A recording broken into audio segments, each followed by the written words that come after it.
அதிசயங்கள பொறுத்தளவு வந்து பார்த்தீங்கன்னா, இன்றும் மக்களிடையே இந்த கருப்பசாமியுடைய அந்த கருப்பசாமிக்கு அந்த கூட பூசாரி இருப்பாங்க பார்த்தீங்களா?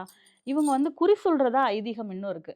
நீங்க வந்து கருப்புக்கு தேவையான விஷயங்கள் அப்டின்னா, அவருக்கு வந்து சுருட்டு வாங்கிட்டு போவாங்க. அவருக்கு வந்து ம். அவருக்கு பிடித்த விஷயங்கள் ஒவ்வொரு ஏரியால அது மாறுபடும். சரி. ஒரு சிலர் வந்து இப்ப சைவ வழிபாட்டை மேற்கொள்பவர்கள் வந்து சைவத்திலேயே வந்து படையல் போடுவாங்க. சக்கர பொங்கல் வைப்பாங்க. ஓ! நெய்வேத்தியம் முந்திரி பருப்பு வச்சு கும்பிடுவாங்க. அதையும் ஏத்துப்பாரு. அதை ஏத்துக்குவாரு. அது வந்து சைவ வழிபாட்டுல உள்ளவர்கள். ஏன்னா, ம். அம்மன் கூட துணையா இருக்காரு அவர் கருப்பு. சரி, அதனால அங்க சைவ வழிபாட்டுல இருக்கிறவங்க அதையும் வாங்கி பண்ணிக்கிறாங்க. சரி. அசைவ வழிபாட்டுல இருக்கிறவங்க பலி குடுக்குறதுக்கு, அதாவது நம்ம அந்த கோழிகளையோ, இல்ல ஆடுகளையோ இந்த பலி குடுக்கும்போது என்னன்னா, அவர்கள் வீட்டில் ஏதோ ஒரு சங்கடம் நேரப் போகிறது. அத தெரிஞ்சுக்கிட்டு வருஷம் ஒரு தடவ இந்த பலி குடுக்குற விஷயத்த வந்து பண்ணிட்டு, அதன் மூலமா தன்னுடைய குடும்பத்தில் வேற எந்த கஷ்டமும், துன்பமும் வராம இருக்கணும்.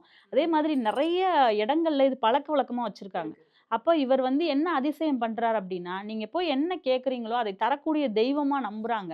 நம்மகிட்ட இன்னும் என்னென்ன நம்பிக்கைகள் இருக்கு அப்டின்னு பார்க்கும்போது, நம்ம என்ன வேண்டுதல் வைக்கிறோமோ, அத அடுத்த வருஷத்துக்குள்ள அவர் நிறைவேற்றி தர்றாரு.